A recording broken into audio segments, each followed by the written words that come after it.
So ayun po mga kababayan, welcome back ulit sa ating munting channel, ang Alex Librada Vlogs.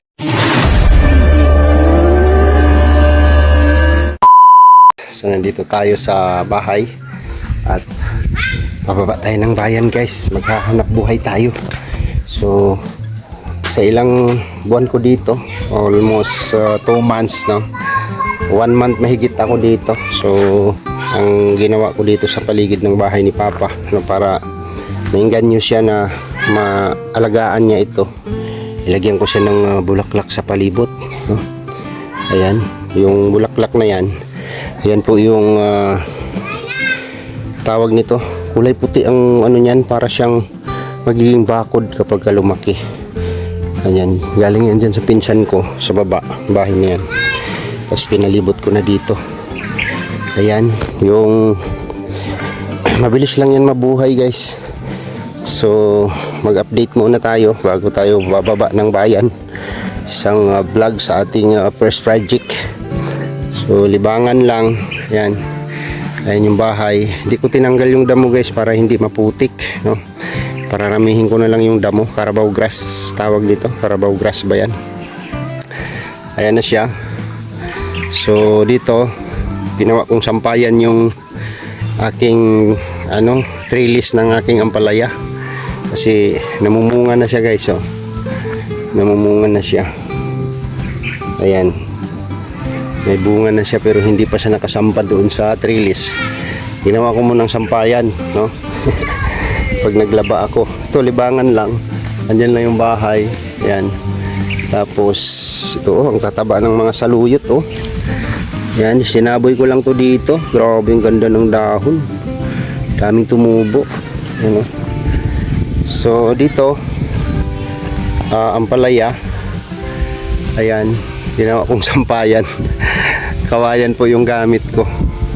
Tapos tanim ako ng ilang punong ampalaya to. 1, 2, 3, 4, 5, 6, 7 puno lang siya guys. Tapos doon sa nilinis ko doon sa kabilang gilid, magtatanim ako dyan ng sitaw. So sitaw, ampalaya, okra. Ayan, okra. So kulang na lang is sitaw at saka na lang. Okay na, may kalabasa na ako. Kalabasa, okra, saluyot, kamuti, talbos ng kamuti, kamuti tops, white and violet. Masarap po ito panghalo sa masarap ito gulayin. Ampalaya, kalabasa, okra, talong at saka sitaw na lang ang kulang ko. Pakbit na dito sa backyard natin. Tapos yung ginagawa ko po kasi tuwing linis nagtatanim na ako no? Ayan, may mga niyog na po kasi dyan no? Yan, kada linis kung tatanim na ako para habang naglilinis may tumutubo siya, like okra. Tapos hanggang doon sa baba yan, doon, grabe yan. Yung mga gabi oh, pinabayaan ko lang dyan, tumubo lang yan dyan, ang ganda oh. So linisin ko rin yan. Tapos yun, gabi panghalo sa sinigang, yung gabi na kulay white, San Fernando kung tawagin. Tapos andun yung pabuyan sa baba. Tapos ito yung isang kabilang lote. Yan, mula dito sa niyog hanggang doon sa gilid ng bahay. At sa hanggang dito sa tapat ng bahay. Papunta doon sa kabilang bahay, pababa doon sa may puno na malaki. Ayan, kawayan po yung dyan, boundary. Tapos may sapa, may ilog na maliit. Ang kagandahan dyan. Tapos dito, mula rito hanggang doon naman sa unahan ng puno ng mahogani, pababa doon sa may kawayan doon, no? Yan, kawayan po yan, papunta doon sa gilid ng sapa. Lawak. So kapag nakuha ko ito, diretso na yan, sasaraduhin ko na yung daanan doon, paikot. Grabe ang ganda nito. So linis tapos balak ko siyang taniman ng saging kapag nakuha ko yan, saging na lakatan. Kasi may mga sumusunod na mga niyog dito na maliliit na tinanim ni Brad Tata. Grabe. dito sa aking backyard. Ito ang dirty kitchen ay hindi ko pa nagawa, so kailangan ko pa ng budget dito. Grabe yung ano, inayos ko yung ano dito. Dito temporary lang po ito, no? Ginawa lang namin, no? Wala na yung bubong dito. So dito po magkakaroon ng ganitong lutuan dyan banda. Tapos bububungan ko ito, idudugtong ko dito sa bahay. Ayan, dudugtong ko dyan. Tapos magiging dirty kitchen. Dito na yung dining ano namin area. Tapos gagawin ko ito laundry area. Laundry. Simintuin ko pa yung gilid na yan. Kasi ito yung source ng tubig namin. Ayan, unlimited tubig po dito guys. Ayan, pinutulan nila doon. Kasi maraming may-ari dyan. So tuloy-tuloy lang yan. Ayusin ko lang tong tab, sasaraduhin ko para hindi mapasukan ng lamok. Tapos papalitadahan ko to palibot. Dito na yung kitchen. Gagawin ko, pag-ipunan ko pa yan. So yun, medyo ano tayo sa ating paggawa dito ng ano natin, kasi ang dami natin ginagawa.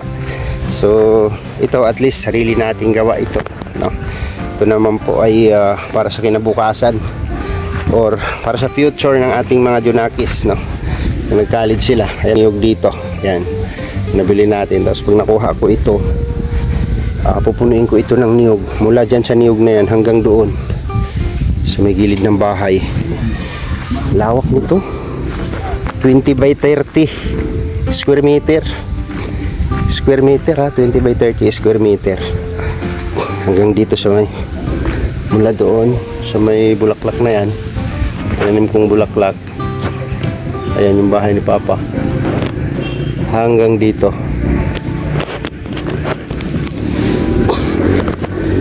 Lawak din ito. Bakilid nga lang, bakilid.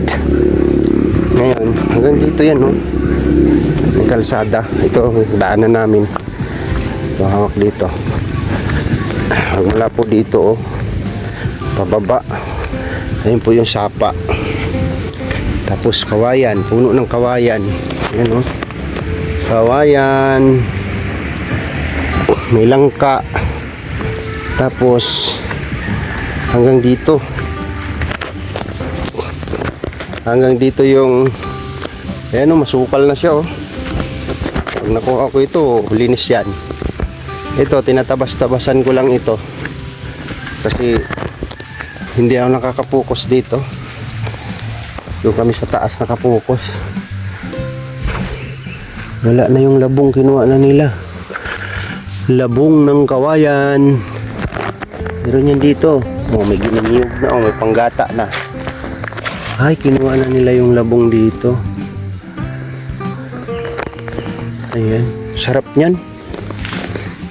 Sino nakakaano niyan? Sino nagugulay ng labong? Labong ng kawayan, bamboo, ano ba tawag ito? Baby bamboo. Baby bamboo. So,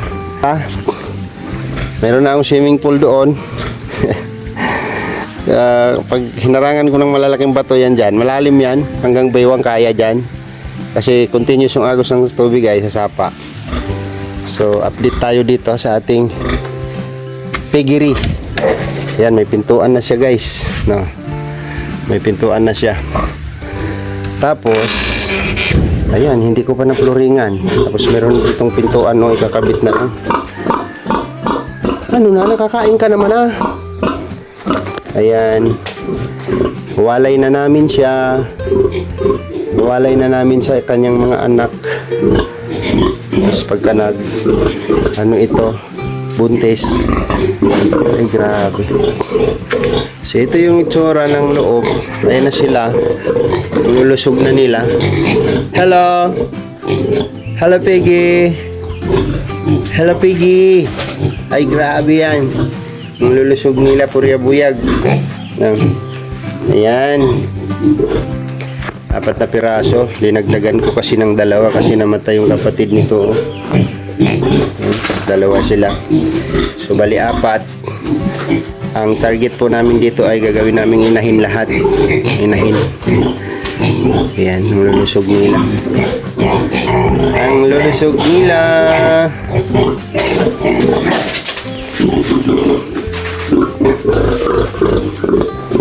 Grabe.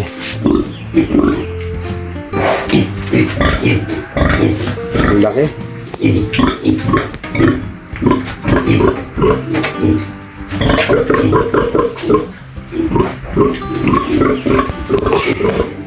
Alright, tapos ang daming lamok dito guys. Nadali yung 2 biik dahil sobrang dami ng lamok. Hindi nila nakayanan.